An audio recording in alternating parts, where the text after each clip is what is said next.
What was the name of Albert Hoffman? That's how Albert Hoffman discovered it. He was actually looking. It was a women's fertility drug they were working on. But wasn't it still wet? It was to induce labor. Was it dried in or was it still wet? I think he just got it on his hands. I mean, when you think, he had a crazy dose apparently, and then went on a bike ride, and this dude just tripping balls. I had a festival. We went to a festival in Western Georgia a couple years ago, and somebody was testing all the coke. Like, we got to test it first, and we're like, I thought that meant just try it, but they were like, chemically tested. Like a fentanyl. They're like 100% pure, buy coke from that guy. And then later they went to get acid from this chick on a bus, and they were like, tested it, 0% acid in that. What was it? Some sort of like liquid mescaline. And then the guy who was like had it was like, it was freshly dipped. It's all over my hands, and he just started flying. One of the stories I know as a music engineer of this being true, because of the guy that like made acid was a Grateful Dead engineer. Half a century. The guy who made acid? One of the guys. Oh, a guy who made it. Like one of the guys. Oh, the guys. Right. Okay, so not only is LSD absorbed through the skin on contact, but it can apparently stay potent for half a century. Wow. San Francisco sound engineer Elliot Curtis found that out for himself when he was fixing a 1960s synthesizer and then tripped for 9 hours straight, completely unaware that the device had been encrusted with decades-old LSD. Wow. That's definitely a story that's that guy took acid and made up a story, bro. Yeah. Or somebody painted their... Imagine if you leave a synthesizer and I'm going to paint this bitch with acid. Someone's eventually going to touch this. Someone's going to get their greasy fucking hands on this. Painted it. It doesn't just dry go up. see God. Well, the old myth is Manson dipped a bunch of Bible pages in acid and then brought a Bible into prison that would just eat it every day. Well, Manson was in touch with Jolly West. Jolly West visited Manson when he was in prison. Jolly West was the head of MK Ultra, and they did LSD experiments on people. And that's the primary theory in the book Chaos. Chaos by this guy Tom O'Neill. They made him crazy? Fitzsimmons, buddy. Do you know Fitzsimmons was next door neighbors to this guy who was writing his book on the Manson family murders for like 20 years? That's Tom O'Neill. The book's insane.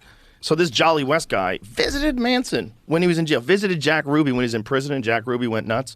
Wait, before they did the thing? Yeah, before they did the thing. Look, I think what it was they were trying to get rid of the anti-war movement, and they were trying to get rid of the civil rights movement, and they were trying to get rid of a bunch of different things that were going on at the same time. And one of the ways they did it was to, make all drugs illegal. But one of the best ways to make all drugs illegal and discredit the hippies is dose up a bunch of them and get it to murder people in horrific ways. And then all of a sudden the hippies become the most dangerous force in America. And if you've got the power of the media behind you and you push that narrative and you make it happen, you're essentially waging war on American civilians. You're essentially waging like a psychological war on the population that's paying your salary.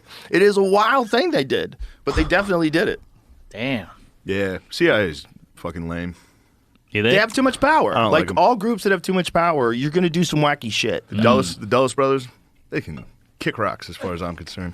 Who's that? Dulles Airport? Yeah, that's them. They might be Dallas, involved Texas? in the assassination of Kennedy. They probably too. killed JFK.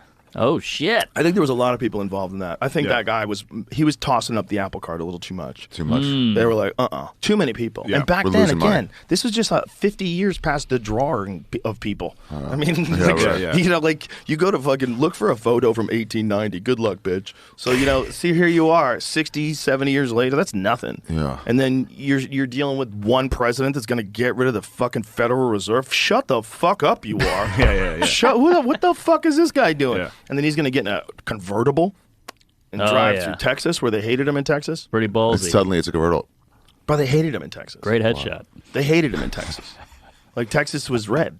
Oh, yeah. He's driving through Dallas. They hated him. You ever go to the X in Dallas? Yeah, go out the That's street. fun. Fun to see it. Isn't it weird how little it is? Like, the area? Yeah, yeah. Anybody who says you couldn't make that shot is out of their fucking minds. Out of their Easy. fucking minds. All the arguments that he couldn't make that shot are so stupid. You think? I Yeah. thought, didn't he got 3 off pretty quick though, right? Here's the thing. And he missed one by like a mile. It doesn't mean even that was him. It doesn't mean someone that. else. It just means he was in that building. I like it. We're back on the same page. The thing about it is, the thing about it is, they made up Walk a talk theory. like on the count of 3, 1, 2, 3, and then everyone just shot. Bum, bum, bum. No, they did something like that. They saw him. They probably all had a signal. Something happened. maybe an umbrella and they right shot. next to him. They're not. If they're going to shoot the fucking president, wife, For real? Jacqueline? No, there's a guy opening an umbrella for no. Yeah, no, whatever. that's nonsense. No, you saw I've it. seen that. It's nonsense. It's just a guy opening an It's umbrella. just a guy. Some people think his fucking bodyguard shot him. The Secret Service guy shot him. Look, there was probably a bunch of people shooting at him. He got hit in the neck for sure. He Putin grabs did his it. neck From the front. Yeah, from the front. He Clearly. grabs his neck. Yeah. They altered it when they got to the second autopsy. They did 2 autopsies. They got his body initially in Dallas, and then they flew it to Bethesda. So in the interim, they changed what was listed as an entry hole in his neck to a tracheotomy. And they say it's just like that was just like they But there was did a it wrong over there. lot of shenanigans between the Yeah. 2 autopsies. The Now, autopsy, again, they wouldn't let him do it. The you got- federal, yeah. they took the body. They were General like, showed yeah. up. It was heavy duty shit. All people, they're like, he's got to go. The best book on this is Best Evidence by a guy named David Lifton, who was an accountant. They hired him to go over the Warren Commission report. And he went, no, I'm sorry. Sorry. Back and to the left. So this guy goes over this. Nobody would read the whole Warren Commission report. It's like fucking 900 pages. Oh, yeah. But this dude read all of it. He read all of it and found all these inconsistencies, all these things that didn't make sense. Yeah. And so he writes his book about it. His research was just reading it. Yeah, Yeah. well, It was that's out all that no one went to. No one had to else would. start doing. A lot of people died, dude. A lot of people that saw the assassination died in weird ways. Bobby, too. Like a giant number of people that were on the scene Oh, died. really? Yeah, weird ways. Like Yeah. they did a statistical analysis of what are the likelihood of all these people being either murdered or suicide within a short period of time, and it was very low. Well, thank God for Zapruder. He was like the original world He was star. the guy, yeah. He You was know? world star. Yeah. He was out there Thank filming. God he had his fucking. And isn't it iPhone. crazy that we know about this because of Dick Gregory? Is that right? That's Dick right, Gregory, the yeah. comic, brought on the Geraldo Rivera show. We know about this because of Geraldo and Dick Gregory. I didn't know that. Yep, they played it live on TV, and it's fucking crazy. You got to imagine that was 12 years after the assassination. You know, Dick Gregory.